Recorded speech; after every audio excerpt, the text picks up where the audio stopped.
electromagnetic ether. What is it? We know that matter comes in three forms: liquid, solid, and gaseous. But there may be a fourth form of matter, a substance which is on the verge of being supernatural. The electromagnetic ether is a luminiferous substance for the propagation of light, and it's in a constant state of vortex motion, and it carries all the heavenly bodies according to their varying altitudes, densities, and frequencies. And it's made up of two vortices, one in the north,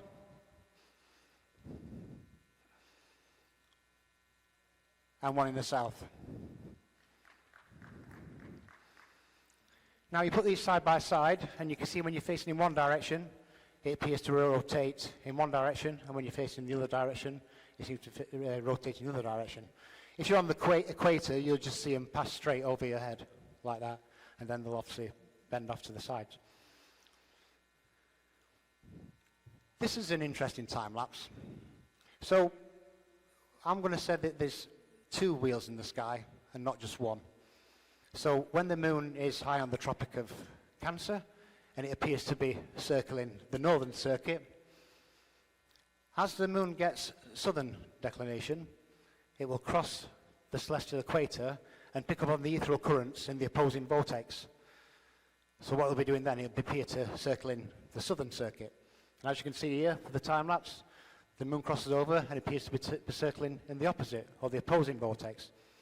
And as it gets northern declination and crosses the celestial equator again, it will appear to rotating around the northern circuit.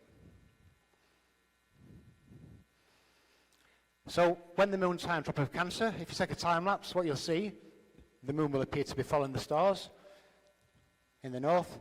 You take one bang on the celestial equator, whoom, travels in a perfectly straight line. Take a time lapse when the moon's low on the Tropic of Capricorn, and it'll appear to circle in this, what I call the southern circuit. Now, observing the sky is not going to affect the land beneath our feet. We know it's flat, we know there's no measurable curvature, so all I'm trying to do here is look at it from a different perspective. So, from the equator, what you'll see, you can actually see both celestial poles, the north and the south. Looks a bit like a dome as well from there, actually. There you'll see, comes round, that's the south celestial pole from the equator. And the stars will just appear to go straight over your head from there. And there you can see the north celestial pole. A bit like a giant magnet. Magnet has two poles. Yeah. Some of the currents go in one direction at the north pole, and some of the currents go in the opposite direction in the south pole. So for an analogy, imagine that the clock is two giant wheels in the sky. As you can see, one wheel turns one direction and one wheel turns in the other direction.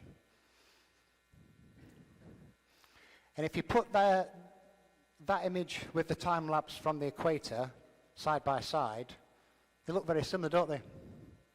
There you can see you've got the stars coming overhead, but you've also got the North Pole and the South Pole.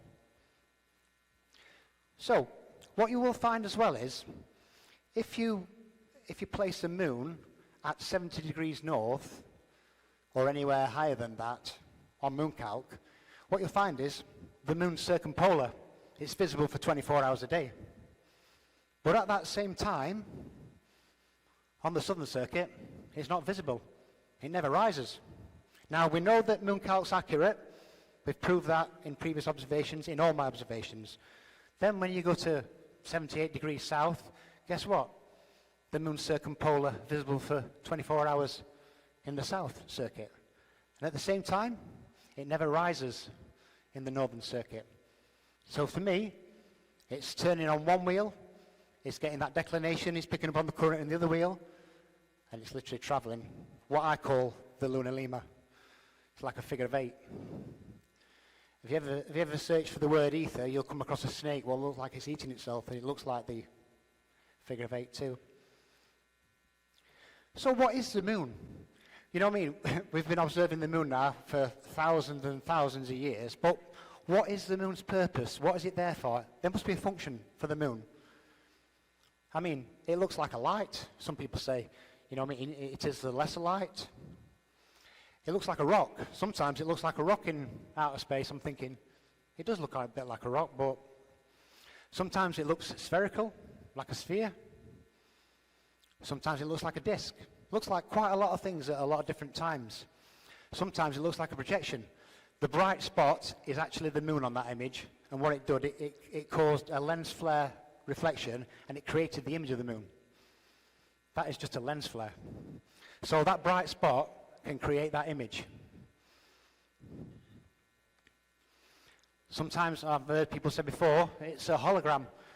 It looks very much like a holographic image on that one. I caught that image myself, by the way.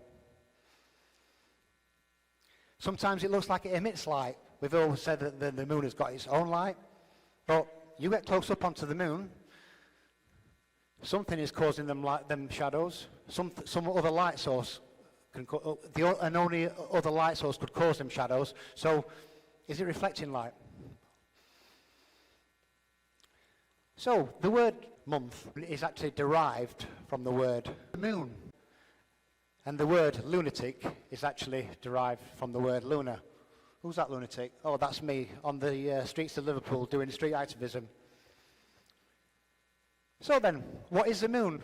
Like I said, we've been observing the moon for thousands and thousands of years, and we still don't know what it is.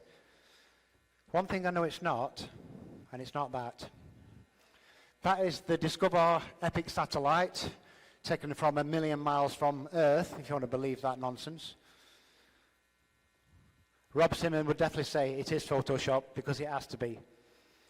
So, why do I do all this?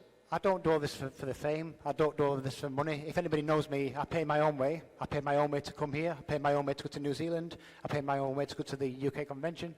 Yeah. Never ask for a penny. I don't monetize channels. Yeah. So why do I do this? I do this for one reason, and the reason is the truth. Thank you.